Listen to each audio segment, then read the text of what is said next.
Good morning. You know what date it is.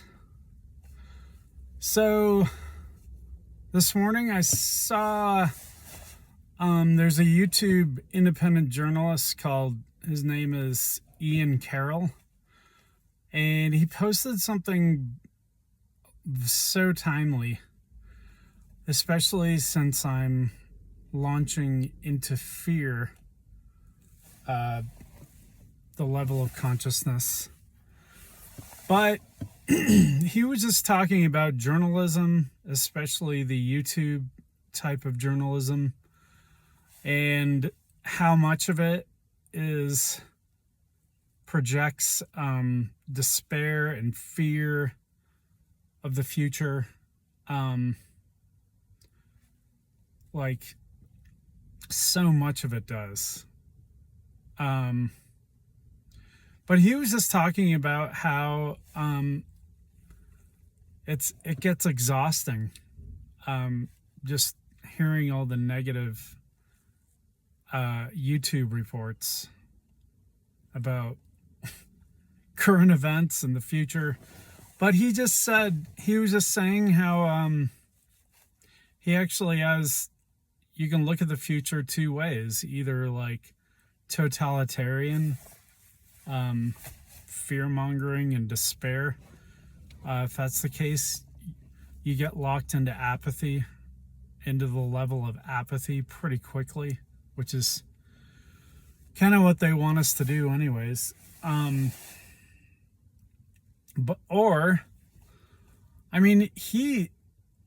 He has hope in the future that knowledge and consciousness and enlightenment will disseminate and spread out, and people will become more enlightened, which is what my goal is in posting these things.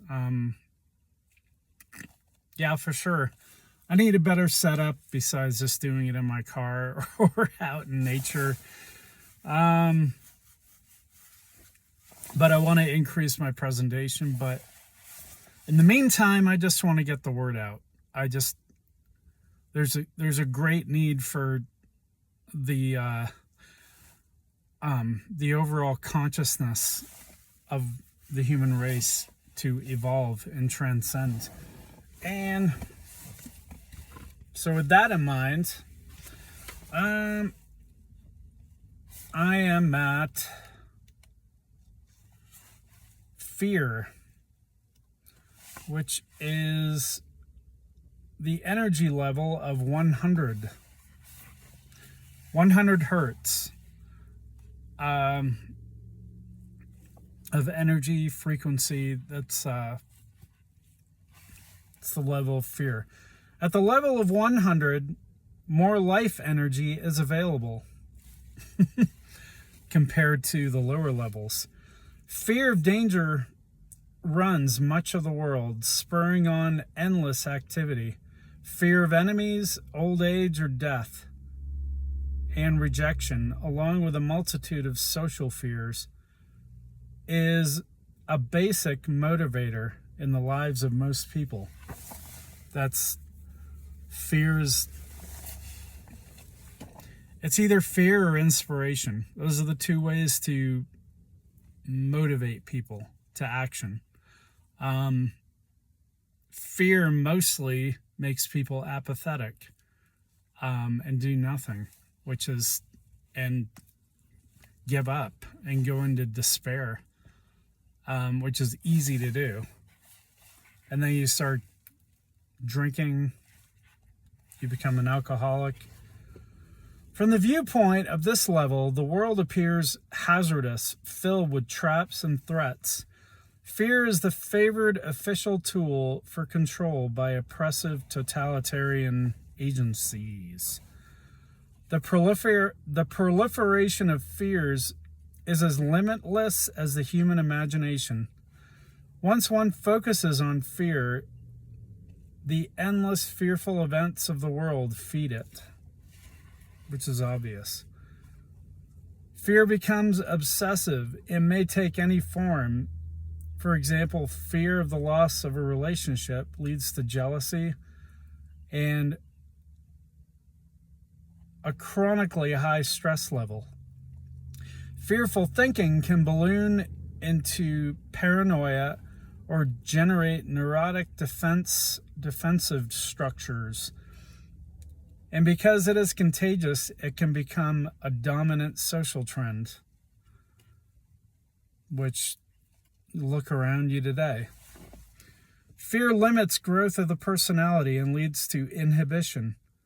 Because it takes energy to rise above fear, the oppressed are unable to reach a higher level without assistance. Thus, the fearful seek strong leaders who appear to have conquered their fear and lead them out of its slavery. Yeah, and how many people running for Congress or like to be the governor or like places of leadership try to appear like strong and babbling on about how they're going to fight Trump and protect you against Trump, and it's ridiculous. Fear is an emotion, but as a pervasive lifestyle, it is limiting. Realistic fear subserves survival in contrast to irrational fears, which indicate psychological intrapsychic problems. Socially serviceable fear is an acceptable and normal concomitant to all human life.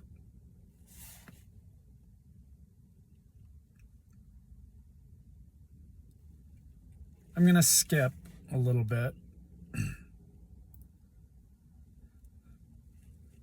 because the basic mechanism of fear is of animal origin and a prerequisite for survival. It is built into the very structure and physiology of the human brain.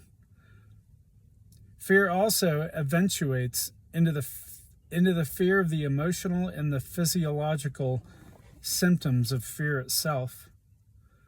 Although fear adds safeguards that are woven into all aspects of ordinary life, its operational fluctuations are accepted as normal. Fear as a prevailing mode of behavior is uncomfortable and a hindrance that limits reality testing, resulting in a decrease in the level of consciousness.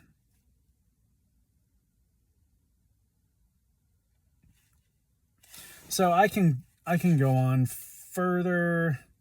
I mean, ultimately, as the chapter goes on, fear is ultimately the fear of death. I mean, fear of losing. You can go on. Fear of losing your job, fear of not making money, fear of not. Which leads to fear of not being able to eat or survive or have a place to live, which is ultimately the fear of death. But as we all know, or should know, death is not the end. Life is a cycle. After death, we go on. After our physical body dies, we go on to other states of being and consciousness. And so I think that's it today. Yeah, I think we all know the state of consciousness of fear and how much it's rampant in society today. Has to do with the future, the fear of the unknown, the fear of the future. But I think in general we should have a lot to look forward to in the future.